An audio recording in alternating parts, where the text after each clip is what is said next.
लोकसभा का चुनाव हुआ, आप सबने देखा, देश भर में एक माहौल बना संविधान को लेके, देश भर में एक चर्चा में आई एक बात और संविधान को लेके, वो निहायत ही जरूरी है। वो चर्चा हमें हर चौराहे पे, हर गांव पे, हर जगह पे वो चर्चा को करनी है। किस तरह से भाजपा की सरकार लगातार संविधान को, संविधान की प्रस्तावना को, संविधान के अंदर जो हमारा हक हुकूक मिला हुआ है, जो आरक्षण मिला हुआ है, उन तमाम चीजों की किस तरह से निसे नाबूद करना चाहती है और उस पर लगातार वो कोशिश जारी किया हुआ है। हमने उसी संविधान को लेके आदरणीय राहुल गांधी जी के आह्वान पे आपने देखा 2024 में 100 के आसपास 99 सीट पूरे देश में जिताने का काम किया और हम सब जब एकजुट हुए, एकजुटता के साथ जब लड़ाई लड़ी भाजपा और आरएसएस और जदयू के खिलाफ, तो यह भी आदरणीय तारिक अनवर साहब को हम सब मिलकर के उनको जिताने का काम किए। हम सब के एकजुटता की एक मिसाल है कहीं न कहीं।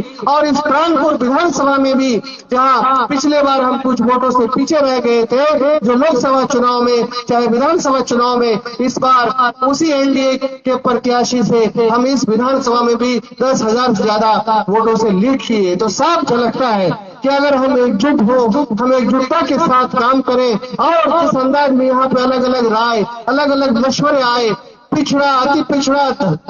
दलित और ये तमाम सबके आदरणीय राहुल गांधी जी पिछड़ों की बात को लेके लगातार सम्मेलन कर रहे हैं। यहाँ जो बात आई जय बापू, जय भीम, जय संविधान की जो तमाम सार है वो ये है कि देश की आबादी अनुसार देश में जितने भी तरह के लोग हैं जो संविधान ने हक हुकूक दे रखा है, अलग अलग समुदाय, अलग अलग कम्युनिटी, जो भी लोग पिछड़ा अति पिछड़ा लोग हैं, सबको उनका हक अधिकार मिलना चाहिए। सिर्फ एमपी एमएलए या उसमें नहीं बल्कि नौकरियां हैं देश में जो अलग अलग सेंट्रल गवर्नमेंट के हो चाहे जो बिहार गवर्नमेंट को हो, उसमें जो उनकी भागीदारी होनी चाहिए, उसको लेके कहीं न कहीं आदरणीय राहुल गांधी जी ने आह्वान किया। आपने देखा इस प्रदेश में जातीय जनगणना का काम संपन्न हो गया, उस अनुसार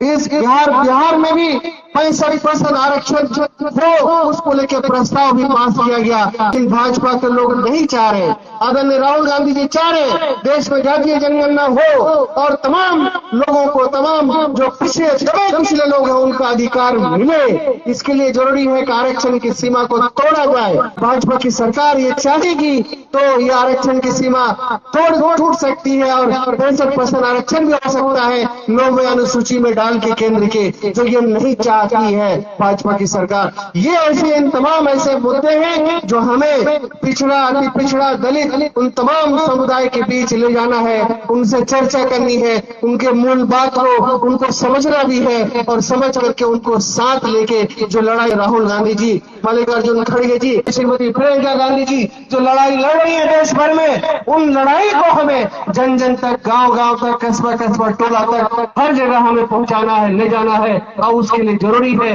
एक मजबूत संगठन की, हर समाज के नेतृत्व की, अलग अलग समाज, अलग अलग कम्युनिटी के अलग अलग लोगों की जो कर्मठता से, प्रमुखता से और बेबाकी से बातों को चौक पे, चौराहे पे कांग्रेस के किए गए काम और आने वाले दिन में हमारा जो पैगाम है आपसी प्यार, मोहब्बत, भाईचारा का, आने वाले दिन को लेकर हमारा जो पैगाम है कि संविधान की रक्षा की जाए, इसकी सुरक्षा की जाए, इसकी हिफाजत की जाए, इसमें जो हक हुकूक दिए गए हैं उसको प्रमुखता से लागू किया जाए। इन तमाम चीजों को बताने के लिए हम अलग अलग लोगों को तैयार भी करना पड़ेगा, अलग अलग समाज के लोगों को जोड़ना भी पड़ेगा। जय भीम, जय बापू और जय संविधान का जो प्रण लेते हुए आने वाले दिन में एक बड़ी लड़ाई की हम बात करते हैं कि हम जन जन तक, गांव गांव, टोला टोला, कस्बा कस्बा, वार्डों में जाके इन तमाम लोगों को जो है जोड़ करके ताकि जो कमियों को दूर किया जाए और प्राणपुर विधानसभा के साथ साथ पूरे प्रदेश में हमारी सरकार